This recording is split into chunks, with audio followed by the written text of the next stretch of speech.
के तपाईको पुर्खाले भोगेको पीडा अझै पनि तपाईभित्र बाँचिरहन सक्छ? के उनीहरूले सहेका हिंसा तपाईको डिएनएमा अदृश्य छाप छोडेर गएको हुन सक्छ? विज्ञानको अनुसार आघात वा हिंसा समयसँगै बिलाउँदैन, यो पुस्तौँसम्म गुन्जिन सक्छ। नमस्कार, म डाक्टर रेहन प्रधान, एमडी इन्टरनल मेडिसिन विशेषज्ञ। आज हामी लैङ्गिक हिंसाका वंशानुगत प्रभावहरू र यसले तपाईको शारीरिक तथा मानसिक स्वास्थ्यमा पार्ने गहिरो असरहरूबारे कुरा गर्नेछौँ। संयुक्त राष्ट्र सङ्घको अनुसार यस्तो कुनै क्षेत्र, कुनै देश, कुनै संस्कृति छैन जहाँ महिलाहरू पूर्ण रूपमा हिंसाबाट स्वतन्त्र भएर बाँच्न पाएका छन्। विश्वभर 5 मध्ये 1 महिलाले आफ्नो जीवनको कुनै न कुनै समयमा शारीरिक वा यौन हिंसा सहनुपर्ने हुन्छ। महिलामाथिको हिंसा एक विश्वव्यापी महामारी सरहको समस्या हो। प्रजनन उमेरका महिलाहरूमा हुने मृत्यु र अस्वस्थतामा लैङ्गिक हिंसाको योगदान क्यान्सरसँग लगभग बराबर हुन्छ र धेरै रोगहरूको कम्बाइन्ड असरभन्दा पनि ठुलो हुन्छ। कोभिड-19 को लकडाउनको समयमा समेत बाहिरी महामारी चलिरहेको बेला घरभित्र पनि अर्को महामारी फैलिँदै थियो। घरेलु हिंसा महामारीभित्रको अर्को महामारी बन्न पुग्यो। 24 करोड 30 लाख महिलाहरू र किशोरीहरूले 2020 मा आफ्नो साथी वा पार्टनरबाट हिंसा भोगे। नेपालमा राष्ट्रिय महिला आयोगका अनुसार लकडाउनमा लैङ्गिक हिंसा लगभग 50% बढेको थियो। महिलामाथिको हिंसा धेरै रूपमा देखिन्छ। घरेलु हिंसा, बाल विवाह, सहमति बिना गर्भपतन, एसिड अट्याक, बलात्कार र दाइजोका कारण हुने हत्याहरू। लैङ्गिक हिंसाका जरा मानव सभ्यताकै सुरुवातदेखि देखिन्छ। इतिहासमा दुःखद उदाहरणहरू छन्। हिन्दू संस्कृतिमा देखिने सती प्रथा, जहाँ विधवालाई श्रीमानको चितामा जिउँदै जलाउन बाध्य पारिन्थ्यो। चित्रहरूमा चित्रित वधु अपहरण, बलपूर्वक विवाह गराउने उद्देश्यले विगतका धेरै संस्कृतिहरूमा देखिन्थ्यो। नेपालमा प्रचलित छाउपाडी प्रथामा महिनावारी भएकी महिलाहरूलाई अशुद्ध मानेर घरबाट टाढा अलग बस्न बाध्य पारिन्थ्यो। यसै क्रममा भोग, कठोर मौसम र सर्पडस जस्ता कारणले धेरै महिलाहरूले ज्यान गुमाए। स्वास्थ्य सेवाभित्र पनि स्त्रीमाथि अन्याय देखिन्छ। पूर्वलिङ्ग पहिचानको नाममा गरिने गर्भपतन र प्रसुति हिंसा अर्थात् अब्स्टेटिक भायोलेन्स। प्रसव अवस्थामा कहिलेकाहीँ महिलामाथि सहमति नलिएर नै सर्जिकल प्रोसिजरहरू गर्ने दबाब दिइन्छ। विश्वका केही ठाउँहरूमा गरिने हस्बेन्ड स्टिचमा प्रसुतिपछि महिलाको यौन मार्ग कसिलो बनाउन अतिरिक्त टाँका लगाइन्छ। यो महिलाको स्वास्थ्यको लागि नभएर पुरुषको यौन सुख बढाउनको लागि गरिन्छ। दाइजो नदिएको आरोपमा धेरै दुलैहरूको हत्या गरिन्छ। आगो लगाएर जिउँदै जलाइन्छ।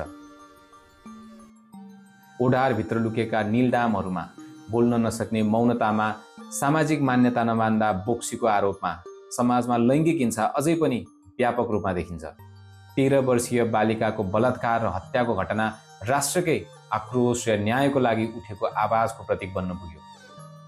ओरेन्ज रङलाई आशा र न्यायको प्रतीक मानेर प्रत्येक वर्ष नोभेम्बर 25 देखि डिसेम्बर 10 सम्म विश्वभर लैङ्गिक हिंसा विरुद्ध 16 दिने अभियान मनाइन्छ। यस अभियानमा पीडितहरूलाई सपोर्ट सेन्टर, हेल्पलाइन, सुरक्षित सेल्टर र कानुनी सहयोगलाई प्रमुख भूमिका दिइन्छ। यदि तपाईँ पुरुष हुनुहुन्छ भने कल्पना गर्नुहोस्, तपाईँको हरेक पाइला, हरेक कपडा, हरेक हाँसो टिप्पणीको विषय हुने हो भने असजिलो लाग्ला, तर यो लाखौँ महिलाहरूको दैनिक वास्तविकता हो। हरेक कपडा विवाद, हरेक सडक जोखिम र हरेक वाक्य बस ठरिन सक्छ। तर लैङ्गिक हिंसा केवल सामाजिक वा मनोवैज्ञानिक विषय मात्र होइन, यसको बायोलोजिकल आधार पनि हुन्छ। हिंसा हेरेर हुर्किएका बालबालिकाले हिंसा केवल देख्ने होइन, सिक्ने पनि गर्छन्। बाबुले आमामाथि हात उठाएको देख्दा छोराले हिंसा भनेको शक्तिको पर्यायवाची ठान्छ भने छोरीले प्रेमसँग पीडाको अपेक्षा राख्छिन्। पछि गएर उनीहरू आफै पीडक वा पीडित बन्न सक्छन् र यसरी हिंसा पुस्तौँसम्म अघि बढ्न सक्छ। अनुसन्धानले देखाएको छ कि बाल्यकालमा हिंसा देख्नु वा भोग्नुले डिप्रेसन, एन्जाइटी वा दीर्घ रोगहरूको सम्म जोखिम बढाउँछ। हिंसाले हाम्रो डिएनए को काम गर्ने ढङ्ग फेरिदिन सक्छ, जसलाई इपिजेनेटिक मोडिफिकेसन भनिन्छ। सरल भाषामा भन्नुपर्दा हामीले भोगेको तनाव, डर र पीडाले हाम्रो डिएनए को स्विचहरू अन र अफ हुन सक्छ र यी परिवर्तनहरू सन्तानमा पनि सर्न सक्छ, जसलाई भोकमरी, युद्ध र गहिरो पीडाले ट्रिगर गर्न सक्छ। दोस्रो विश्वयुद्धमा डच फेमिनको बेला भोकले पीडित गर्भवती महिलाहरूबाट जन्मिएका बच्चाहरूमा धेरै वर्षपछि उच्च रक्तचाप, मधुमेह, मोटोपना र हृदय रोगको वृद्धि देखियो अनि ती बच्चाको सन्तानमा समेत उस्तै जोखिम भेटियो। दोस्रो विश्वयुद्धकै समयमा नात्सिजहरूद्वारा गरिएको आम हत्याबाट बच्न सफल होलोकास्ट सर्भाइभलका सन्तानहरूमा पनि एन्जाइटी, मुड डिसअर्डर र post traumatic stress disorder PTSD को दर उच्च देखियो। यद्यपि उनीहरूले यो घटना प्रत्यक्ष रूपमा भने भोगेका थिएनन्। यसले देखाउँछ कि पीडा केवल पीडितकै मनमा सीमित हुँदैन, यो वंशकै जिनमा समेत छापिन सक्छ। पुस्तौसम्म ट्रमा कसरी सर्छ भनेर बुझ्न वैज्ञानिकहरूले माइस मोडलमा अध्ययन गरे। पुरुष मुसालाई एक विशेष गन्ध सुँगाउँदा इलेक्ट्रिक सक दियो।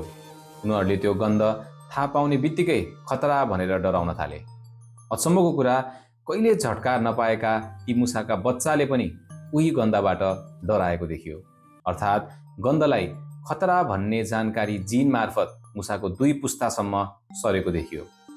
तर यही अध्ययनले आशा लाग्दो कुरा पनि देखायो। मुसाहरूलाई बिना झट्का उही गन्धसँग ट्रेन गराउँदा उनीहरूको डर हराएको देखियो र यो डर अर्को पुस्तामा पनि सर्न सकेन। अर्थात् ट्रमा जस्तै ट्रेनिङ पनि वंशानुगत हुन सक्छ। मिटु मुभमेन्ट विश्वव्यापी रूपमा जेन्डर बेस्ड भायोलेन्सका पीडितहरूको आवाज बन्न पुग्यो।